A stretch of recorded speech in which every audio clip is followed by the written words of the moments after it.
Ilmu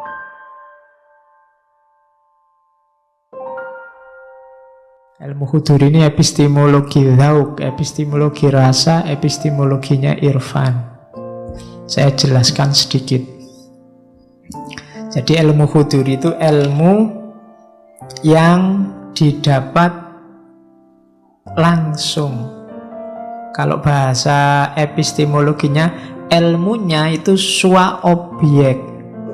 Ya cirinya sama kayak tadi. Tidak ada perantara antara yang tahu dan objek yang diketahui.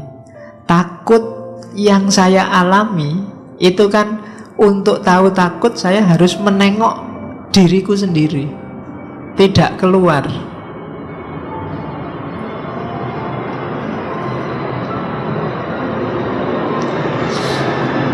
Oke, lumayan ya ada iklan. Saya iso istirahat sebentar. Nah, jadi sua objek itu antara subjek yang tahu dan objek yang diketahui itu jadi satu.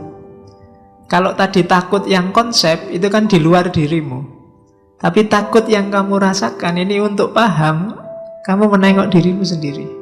Itu namanya sua objek. Makanya namanya ilmu huduri, ilmu yang hadir dalam dirimu. Ini konsepnya Suhrawardi. Nanti ada tandingannya ilmu husuli. Kalau ilmu husuli, ilmu yang harus dikejar, dihasilkan. Kalian baca buku itu husuli. Tapi kalau ngalami langsung itu huduri. Kayak di Saintia Sakra kemarin, ilmu ini derajat kepastiannya hakul yakin. Jadi tidak berjarak, levelnya tidak lagi ilmu yakin atau ainul yakin, tapi hakul yakin. Kenapa? Karena kamu ngalami sendiri, jadi yang ngerti. Ngaji ini kalau hanya melihat dari luar, termasuk yang mendengarkan YouTube, itu mungkin levelnya ilmu yakin, ainul yakin. Tapi hadir di sini itu hakul yakin. Oh alah, cuma kayak gini ngaji. Kalau didengarkan rekamannya kayak kayak wow, kayak apa gitu. Ternyata ya gini aja kok. Nah itu kan sekarang hakul yakin. Kemarin pengetahuanmu berjarak. Kayak hebat-hebat tuh ya ngaji itu. Ternyata ya cuma gini aja loh. Nah itu kan sekarang kamu ngerti. Dan sekarang lebih pasti kenapa hadir langsung pengetahuan itu dalam dirimu. Sama kayak kamu kawin besok misalnya, sudah lama nunggu kawin, bayanganmu kawin itu, wah kawin besok mesti sip, mesti, bayanganmu kan gitu, kayak luar biasa gitu. Ini kan bujangan-bujangan kan gitu. Mungkin besok setelah kamu kawin, walah cuma gini aja. Iya, bayanganmu kayak kayak hati-hati. Iya. Itu kan pengetahuanmu hari ini kan belum kawin. Tentang kawin itu masih husuli, masih konsep-konsep. Iya, masih bayangan. Kamu membayangkan kan gitu. Kayak itu belum huduri, masih belum hakul yakin. Mungkin valid, tapi ilmu yakin, masih teori. Kalau besok nanti kawin beneran, baru kamu tahu. Oke, ya mungkin kamu menyesal. Iya. Ayo. Alah Pak, menyesal saya Pak. Kok enggak dulu-dulu, kok cuma satu ya Pak. Oke. Jadi itu ilmu huduri. Cirinya ilmu huduri itu, ya itu saya ambil dari bukunya Suhrawardi. Hadir secara eksistensial. Objek sama subjek jadi satu. Dan ilmu huduri itu pasti benar. Kenapa pasti benar? Karena tidak koresponden. Kalau husuli koresponden, husuli itu bisa meleset. Yang dikonsepkan beda sama kenyataannya. Tapi huduri kamu rasakan sendiri. Ya kayak tadi misalnya tentang kawin. Saya kecewa Pak kawin, bayangan saya itu luar biasa, ternyata enggak. Loh, kamu keliru, kawin itu luar biasa. Loh, saya merasakan sendiri loh Pak, itu enggak bisa dibantah. Kenapa? Kamu ngalami sendiri langsung. Jadi ilmu huduri itu ilmu yang tidak koresponden. Jadi tidak ada kategori benar atau salah. Ya mesti benar, kamu yang merasakan. Kalian kan susah bantah, misalnya ada orang mengeluh, saya itu kamar temanku sekamar itu menyebalkan sekali. Itu kan bantahnya susah. Kenapa? Dia sendiri yang ngalami. Kamu kan tidak bisa bantah, jangan-jangan kamu salah merasakannya. Loh, saya yang merasakan.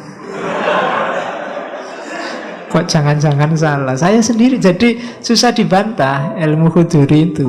Kenapa? Kategorinya tidak kategori berjarak dengan yang mengetahui, tidak koresponden. Jadi antara pengetahuan dengan antara yang diketahui dengan yang mengetahui itu jadi satu, namanya swa objek. Jadi pasti benar dalam konteks dia, dalam konteks subjektivitasnya. Gitu loh. Oke, jadi itu cirinya. Jadi dualisme benar salah tidak ada. Karena itu penghayatan langsung. Sama kayak misalnya makan rujak yang pedas. Saya makan lomboknya 2 dan sudah kepedesan luar biasa. Kamu kan tidak bisa menyalahkan saya. Pak, lombok cuma 2 aja sudah pedes. Saya 10 tidak pedes, Pak. Loh iya, kamu benar dengan 10-mu, aku benar dengan 2-ku. Sesuai penghayatanku. Orang tidak bisa bantah, Bapak salah loh kalau bilang 2 itu pedes. Loh, saya yang merasakan dan pedes kok.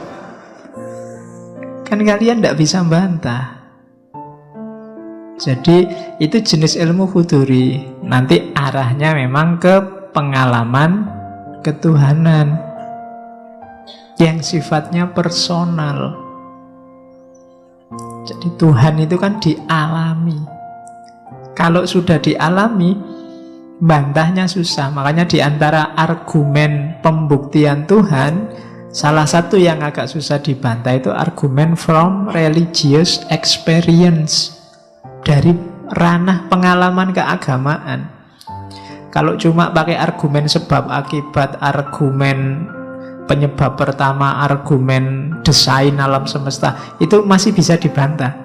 Tapi kalau orang sudah ngomong, saya ngalami sendiri betapa maha kuasanya Tuhan, saya yang sudah terancam DO, ya nanti gelarnya PhD, PhD, lulusnya pas hampir DO.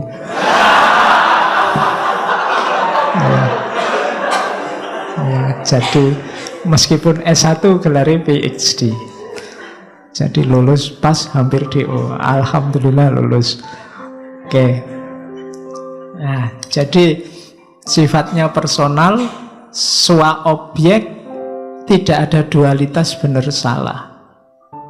Dan dia hadir dalam diri kita.